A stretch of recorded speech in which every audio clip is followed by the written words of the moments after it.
معمای اکولوژی وجود داشت، این معماها روی خود را یافت. قیومجان محمودزاده شهردار استقلال در نشست خبری آخر ماه ینور امسال گفت که بنیاد کارخانه عظیم صنعتی با سرمایه‌گذاری چینی ها با شدت ادامه دارد. مساحت کارخانه 70 گکتار را فرا گرفته و در صورت فعال شدن آن بیش از 200 نفر ساکن محلی با کار تامین خواهد گردید.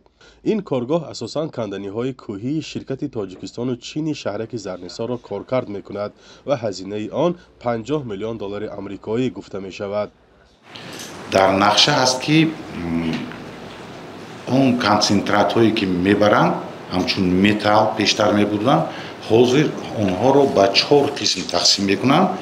این هم باشد کنسنتراتی که میشه در اونجا قرغوشیم، سینگ، مدنیشتک، میس و نقره. در اینجا زواد ساخته شده است که بغیر از قرغوشیم و سینگ و دیگرها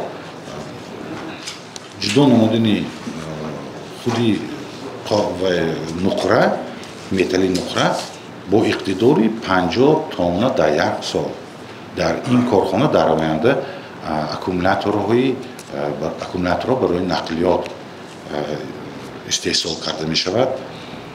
این هم در حالی است که ترک کار کردن یک گروه از کارگران چینی و کم شدن تولید در نیمه اول سال گذشته باعث به آن شده بود که نقشه بودجه یک شهر و یک ناحیه در ولایت سوخت اجرا نگردید. دفتر کاری شرکت صنعت کوهی تاجیکستان و چین در حدود شهر گلستان و کان استخراج در ناحیه مسجح جایگیر است.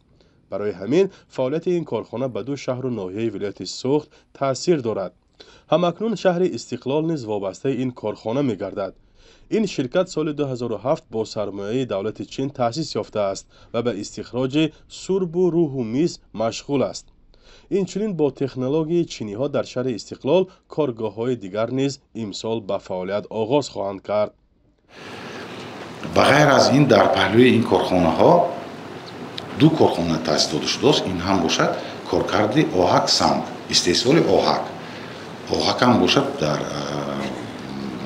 نمودی پراشوب اردی میبرورن. خودی همین کارخانه حاضر اقتدارش در یک شبانه روز خودی کارخانه خیتای 50 تن طلبات دارد و در آینده زیاد می شود. در عموم این 2 کارخانه که تأسیس داده شده است در عموم 400 تن آهک در یک شبانه روز میبرند. کارخانه آهک استقلال و تاج آهک در زمینه کارخانه متالورژی بنیاد می شود. در مجموع هر دوی این کارخانه نیز 200 نفر را با جای کار تامین نموده در دهه مهنت آباد شهر استقلال جایگیر خواهند شد. قیومجان محمودزاده رئیس این شهر به روزنامه‌نگاران گفت که در صورت فعال شدن این کارگاه ها شهر استقلال از ورطه دستنگری یا سوبونسیونی بیرون می‌براید. شهر استقلال سال 1938 از جانب مسکو در اطراف کارخانه زریا وستاک حاضره نوری خاور برای استحصال مواد سوخت موشک ساخته شده است. این شهر دربسته محسوب می‌یافت و در آن عمدتاً متخصصان و کارگران روستابار کار و زندگی می‌کردند. با وجود آنکه در حدود شهر استقلال تقریباً 50 میلیون تن پسمانده یا پرتوهای رادیواکتیو را به اصطلاح گور کردند، بعد صاحب استقلالی تاجیکستان اهالی این شهر از حساب دیگر ساکنان ولایت افزود. با کمک مالی روسیه سال گذشته این قبرستان خاکپوش گردید و مقامات محلی گفتند که مشکلات محیط زیستی برطرف گردید. همکنون گفته می شود که بی‌خطری کارخانه های نوی صنعتی نیز پیش از فعالیت سنجیده خواهد شد. استخراج معدن یک بخش اساسی اقتصاد تاجیکستان است و این بخش مهم اقتصاد اساساً در دست چینی هاست. شروع از سال 2010 چین به شریک تجارتی و سرمایه‌گذار و قرض دهنده عظیمترین خارجی تاجیکستان تبدیل شد.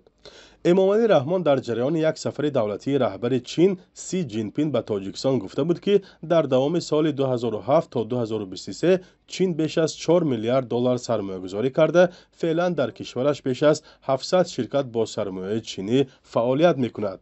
وابستگی افزاینده تاجیکستان از همسایه شرقیش تا رفت بیشتر این نگرانی ها را ایجاد می کند که با افزایش نفوذ چین دوشنبه توان بازگردان قرضهای هنگفتش از این کشور را که با هدفهای سرمایه گذاری دریافت شده‌اند نخواهد داشت. فرزان محمدی، رادیو آزادی، شهر استقلال.